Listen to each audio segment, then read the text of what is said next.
reactionBY PH.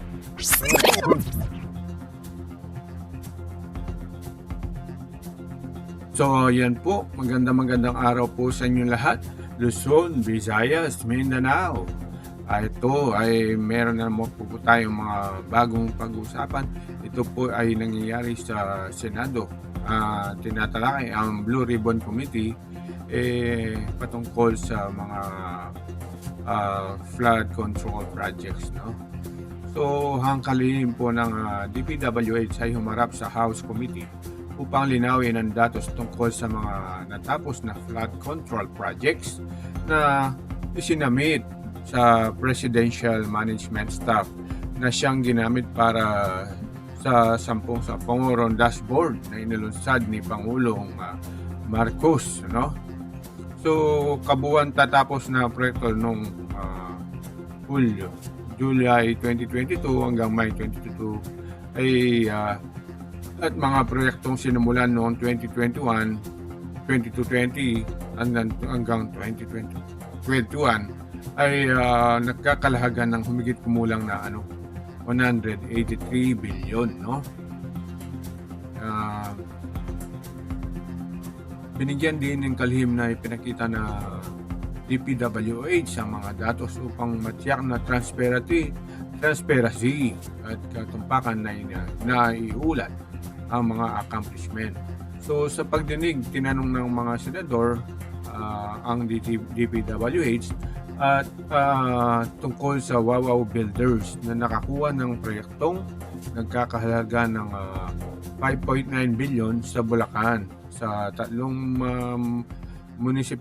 munisipalidad, no, mula 2022 hanggang 2025.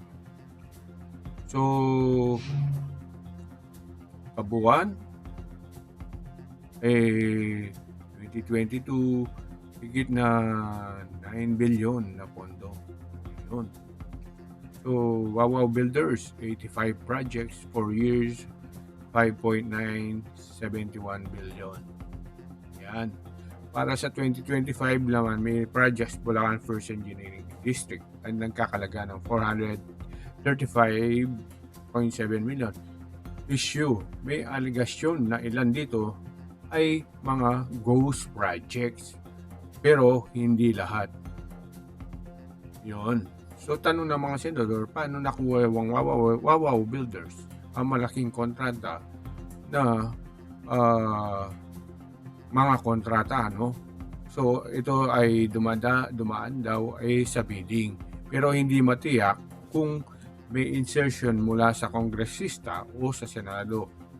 So, sabi ng DPWH, titingnan daw kung meron sila makikita dahil maraming pinagmumulan ang pondo.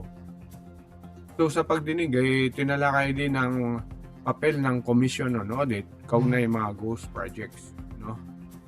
May mga kasi proyekto na inamin mismo ng Commission on Audit, kung ghost hindi agad nakakapag-report ang COA kung ghost pala ang proyekto. So, napuna sa COA, puro post-audit ang ginagawa. Nag-audit lang pagkatapos, yun, matapos ang proyekto. Kaya huli na ang aksyon. Diba? So, at hinalimbawa din ni Senador Kontrata ang Blue Ribbon Committee na yung sa Barangay Laman may irregular na proyekto na hindi naagapan kahit alam naman may anomalya. So yun. So ito po, panuorin po natin, no, ang kasalukuyan nangyayari sa Blue Ribbon Committee. Thank you, Senator Amy. I acknowledge the presence of Senator Minority Leader Tito Soto. And for your statement also, sir. Okay ka na? If you are ready. No, I'm here to listen, Your Honor. Okay. Thank you, Mr. Chairman. Incidentally, the Secretary of the DPWH intimated his desire to make a short statement. Sir, you have the floor. Thank you very much, Mr. Chairman. Mr. Chairman, 2022 until May of 2025. Of this, around 3,709 projects amounting to approximately 183 billion were actually started as early as 2020 and 2021 and only reached completion within the reporting period. This represents the continuity of multi-year efforts. We recognize the concern raised by the President during the launch of the Sumbong ng Pangulo last Monday that while thousands of projects are reflected as completed, our citizens continue to experience recurring flooding. This is not a contradiction, but a call for deeper accountability. Flood. Thank you, Mr. Secretary. We will begin the initial questioning from members.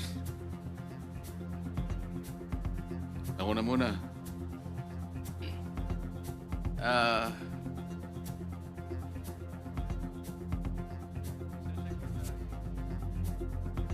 ReactionBY PH. This representation was not the appropriations chair.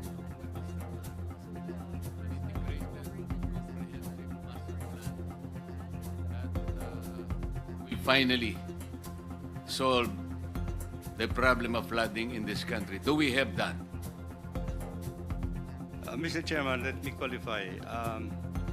In the Philippines, we have recorded 18 major river basins. 18 major river basins. These are the rivers that would transcend not only in a locality but transcends provinces and regions for that matter. We understand that, We have Mr. 18. Secretary. We understand that. We have 18, Mr. Chair.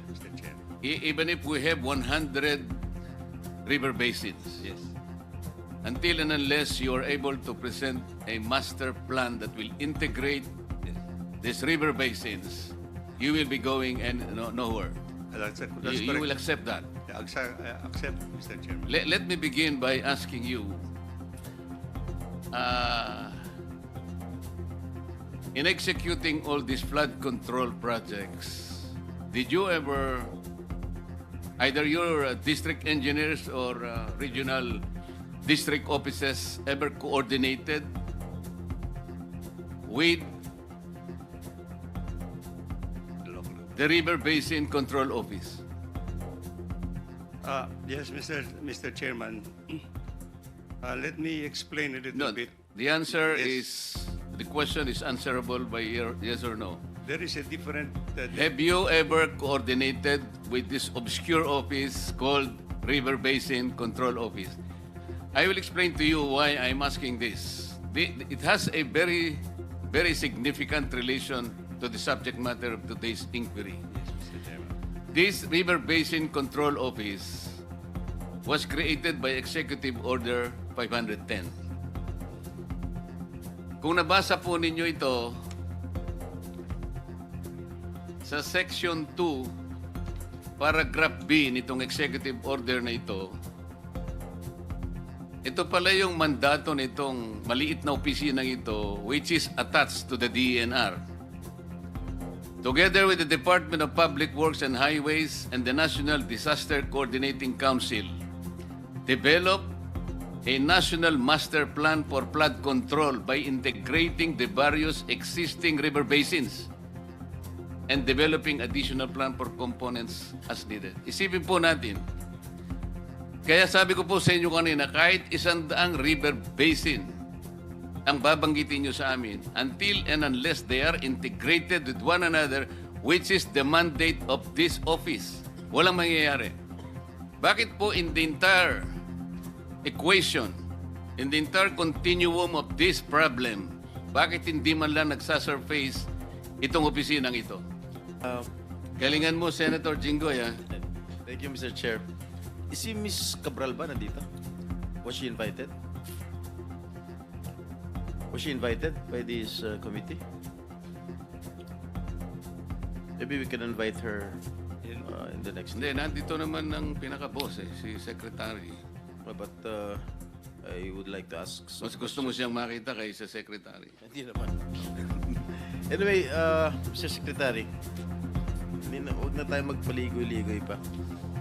Kung hindi pa binulgar ni Pangulong Marcos itong mga anomalya na nangyari dito sa mga flood control projects, hindi niyo ba iimbestigan ito?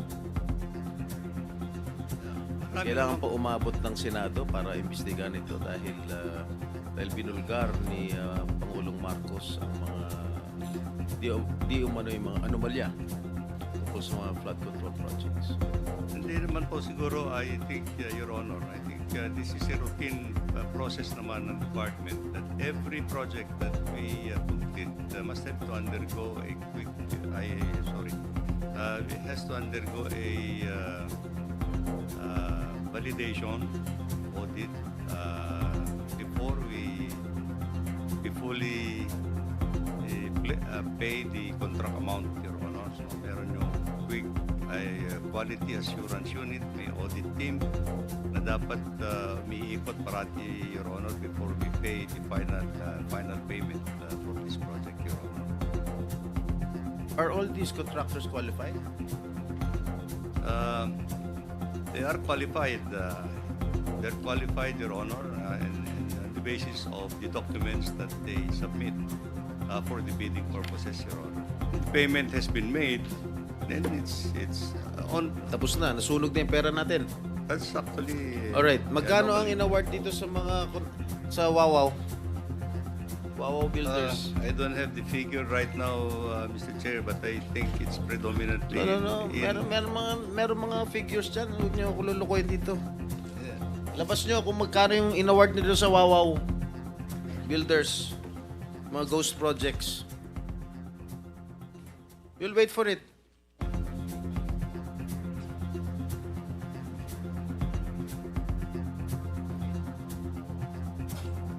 Kadiri kayo. Mr. Chair, but I've just been given the tabulation. Wowow Builders,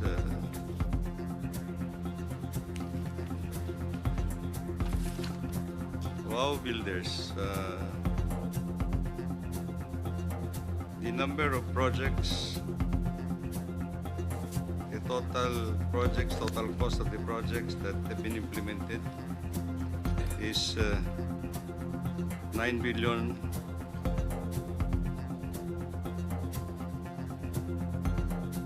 9 million or 9 billion? 9 billion all over the country, Mr. Chair. But let me just point out, in Bulacan alone, Wowow Builders had 85 projects amounting to 5,971,811,000. In Bulacan alone, what about the three municipalities that I've mentioned? Kalumpit, Hagonoy, and what is this? Malolos.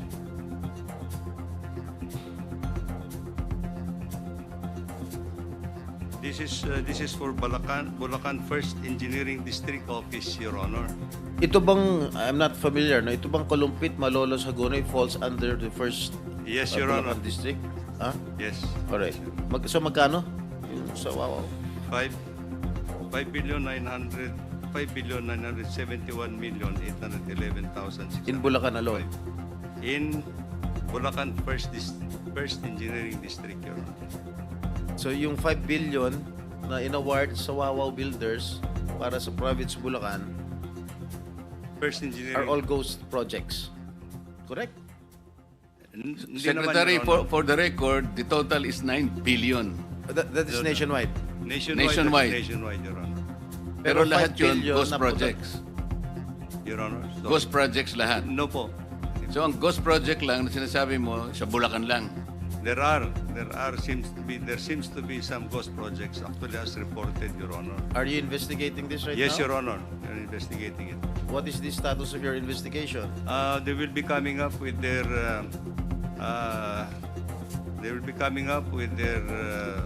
financial and physical report in 1 week's time, Your Honor, to my office. Mr. Chairman, with the permission of Senator Jingo Estrada, Yes. it's connected to his question. Yes, Senator Soto, please. You are an executive How did Wowow ex officio Builders? official, right? How did Wowow Builders get that 5.9 billion in those three municipalities in Bulacan? How did they get that? Who inserted that into the budget of DPWH? Let me just clarify a little bit, Mr. Chairman.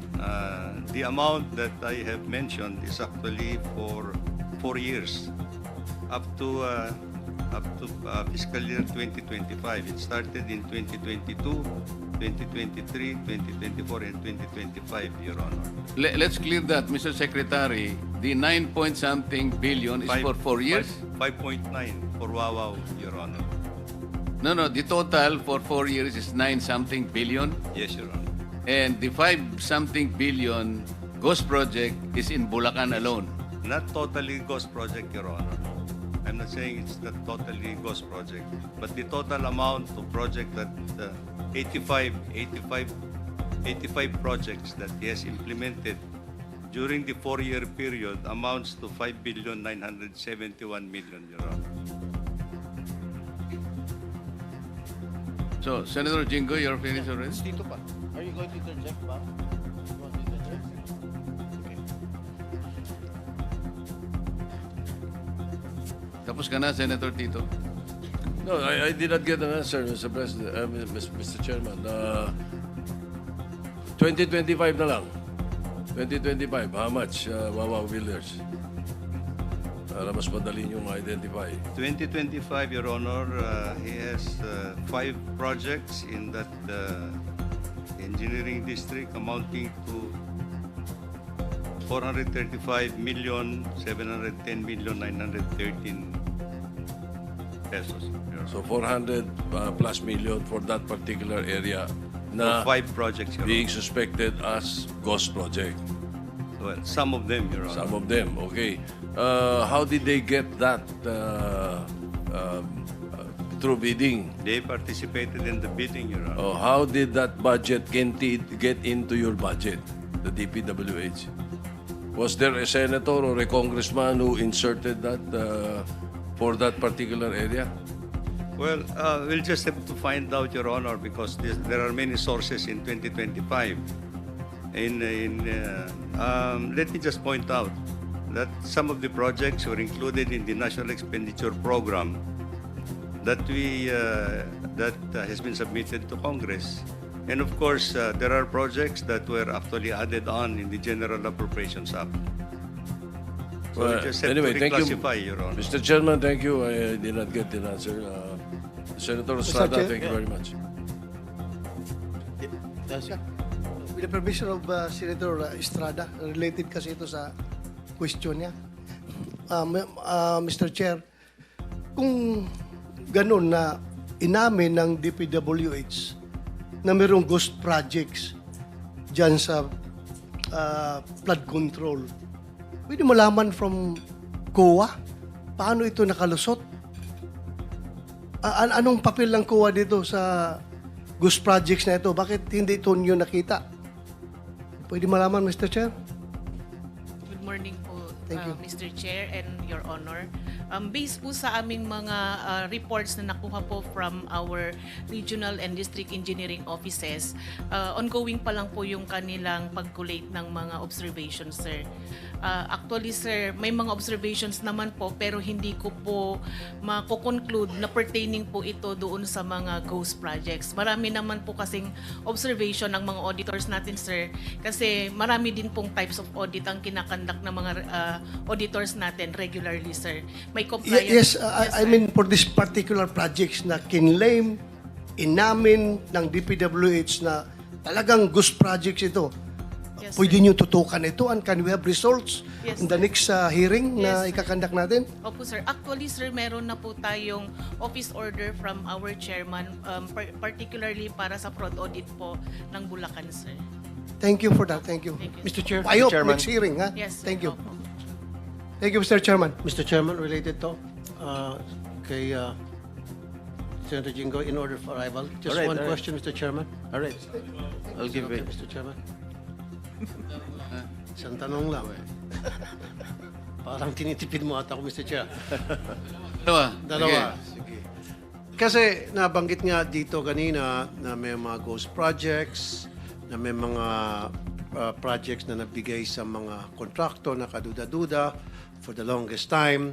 ang tanong ko sa DPWH, kasi sa ngayon, nag-research kami, sa 103 na blacklisted na mga contractors, isa lang dito ang na-blacklist ng DPWH sa flood control. Isa lang. Bakit isa lang? Kung inaamin naman ng DPWH, at pinag-usapan natin dito for the longest time, marami mga anomalya, katiwalian sa flood control at mga contractor na gumagawa ng gross projects, bakit isa lang ang na-flag down o na-blacklist? Well, Your Honor, I think, unfortunately, these are now being validated in the field. These are now being validated in the field. So, pagka wala naman pong derogatory information that will come out in the bidding process for these contractors, they could be allowed actually to participate. Wala naman po kaming basis actually for... Okay, magbibigay ako ng reason kung bakit isa lang na blacklist sa dinami-dami mga kalokohan. Kasi karamihan sa mga empleyado sa DPWH ay mga contractor mismo. So sila ang gumagawa ng mga proyekto ng mga ghost projects. So hindi nila ipa-blacklist sarili nila. Thank you, Your Honor. Mr. Chairman. Thank you. Mr. Chair, Mr. Secretary, doon sa 5-point-something billion, most of these are ghost projects, as you have admitted already. Oh, I cannot say that most of it at this point in time, Your Honor. But I think in this 5.9 billion pesos that is nandyan sa Wowow Builders, there could be some. Kasi sa Bulacan muna yung pinag-uusapan natin. Yes, Your Honor. So some of these projects are ghost projects. Could be, Your Honor. So that's convenient already. Some of these projects in Bulacan are ghost projects. Mr. Chairman. What happens with the performance bond? What do you do with the performance bond? Each project has a performance bond. Tama po? Yes, Your Honor. Aren't you supposed to confiscate the performance bond? Well, if the project has been lapsed actually for its warranty, Your Honor. Hindi, as admitted, some of these projects are ghost projects. Yes, Your Honor. So you have to run after the performance bond. Yung insurance company, kailangan habulin natin. Yes, Your Honor, yes. What will you do? Well, as soon as we are able to file all the necessary... How much does it take? The insurance company, sa experience ninyo, these are ghost projects. as soon as we are able to finally come up with the documentation, Your Honor, then I think... Okay, for the record, Yes. kapag nakita natin na ghost projects, you will run after absolutely, Your the Honor. performance bonds Absolutely, yes, posted Your Honor. by these contractors. Yes, Your Honor. And to the question of Senator Bato, Madam COA, ano ba ang ginawa ninyo? Most of these projects have been established, admitted as ghost projects. Bakit hindi kayo makapagsalita, makapag-report? Ghost pala. Bakit lumusot sa inyo? Sir, sa ngayon po, sir, since we are still consolidating and gathering data from our regional and district auditors, Alam niyo yung sir. problema. You have Yes, a sir. very standard way of answering us. Yes, eh. sir. You are still waiting for No, your sir. regional offices. Alam niyo yung problema ninyo, Madam COA? Kasi puro kayo post-audit eh. Mag-audit kayo pag tapos na yung project. Like what happened in Misamis Occidental. I asked your regional... anong tawag niyo ron? Director po, sir. Regional Director ng COA. I asked him, there is a very irregular project being constructed in Misamis Occidental in Barangay Lamaan. This is a project shepherded by the former... He was a deputy speaker in the House of Representatives. Kapareho ko siyang deputy speaker. He was able to get a 50 million project from DPWH. Tinanong ko yung DPWH doon in Region 10. How come DPWH now is funding housing projects? Kailan nangyari ito?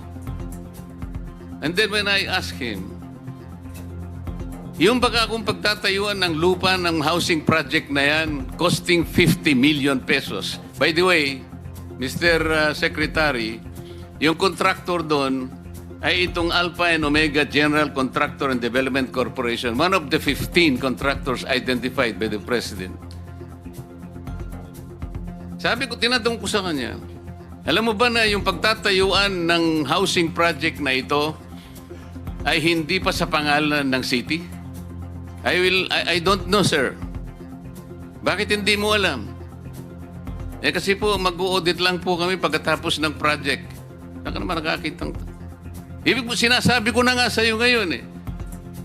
The City of Laman, the local government's LG unit at that time succeeded in getting a writ of possession.